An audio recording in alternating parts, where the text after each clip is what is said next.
It's been a while since my review of Crash Bandicoot The Wrath of Cortex, and let's just say I didn't have much good to say.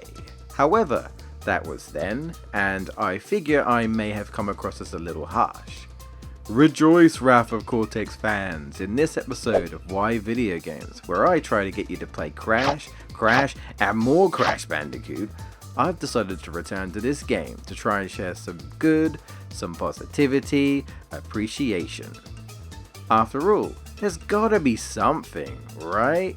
Of course, likes, dislikes, opinions are all our own, and most of the time we won't agree, but that's perfectly fine. I am going to highlight what I think is generally worth mentioning, and be sure to let me know what you love about this game in the comments. Really share the love. Let's start off with what I consider to be a huge win in this game, that Crash Bandicoot Warped kinda did, but not fully. That is, of course, a fully playable Coco, or at least platformer levels and not tied to gimmicks or vehicles. She's a little more unique than Crash. She has her own spin equivalent by doing a spin kick, her belly flop is a stump, and instead of sliding or crouching, she does a low kick, which is actually way more helpful getting boxes than Crash. She has great levels as well. I guess Wrath of Cortex wanted to do what Warped did and put her in another Asian inspired level, but I ain't complaining. These levels look visually great and generally fun to play.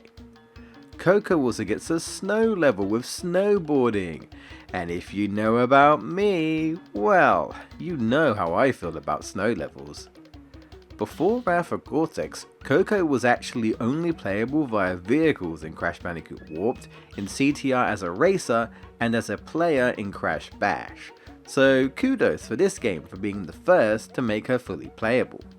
Speaking of the many vehicles and gimmicks in this game, this is usually frowned upon by fans, including myself.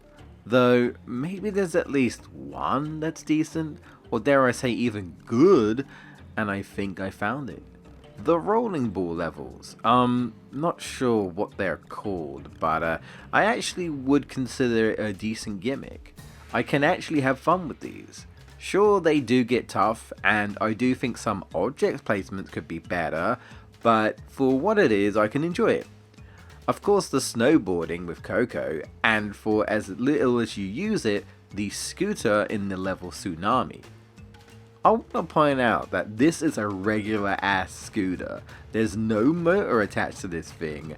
How the hell is Coco able to escape a tsunami? World's best scooter. So fun fact, and what would also say is a highlight of this game that not even Warped does. When you gain the tornado spin, you can actually use it in the underwater levels, making swimming so much faster. Yeah, you couldn't do that in Warped. I'm also pretty sure you can get invincibility as well, which again was not a thing in Warped. Uh-oh, have I been praising the wrong game? Whoa, hold on. Let's not get carried away. Let's delve into some levels. There's unique themes that technically at the time weren't done before that I want to bring attention to, and just levels I generally think are good. How about the first stage? And although this one isn't a unique themed level, it is a snow level. My god, multiple snow levels? I'm in snow heaven. It's not topping Crash 2 for me, but it's still a good one, and it makes a great introductory level. Level 6 is a safari theme and rain, with rhinos chasing you in a jeep. We haven't had a stage like this before in Crash, sort of like jungle stages I suppose, but not ones like this. Not sure what the heck these are though. Crash and Burn, a level based around a volcano with a bit of a tropical theme going on, and bits of lava coming down like rain. I also like as you progress through the level, you see some technology built over or in nature, most likely Cortex trying to take over or set up base. Gold Rush, a western theme. Sandy Canyon with donkeys wearing cowboy hats, scorpions and cactus, an underground mine with gold, running past a saloon with guys using dynamites? Yeah, I like this one a lot. It's not been done in a Crash game before, and the music goes with it rather well. Straight out of the Wild Wild West. Music, you say? I'd give it a solid 7 out of 10. I personally don't find it as memorable as previous titles, but I'd say it's still worth a listen.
So here's the thing, I'm a sucker for rivals, such as Sonic vs Shadow or Metal Sonic.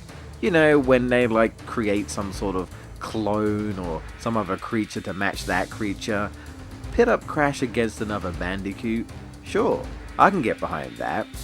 Crunch's design in this game looked menacing enough that I thought this could be interesting. I liked the idea, I liked the design, just poor execution. Wrath of Cortex is far from my favourite, but it's definitely not the worst Crash game. Hell no. I don't even want to do a video on my least favourite game. I'll easily return to Wrath of Cortex before that. What did you think? Were you a fan of my choices? Have I swayed you at all? Or did you just appreciate the game getting some positivity? I've got good news for you. There's more Crash you can watch right now. Just click on the video on screen. No need to fake me, but a sub wouldn't hurt.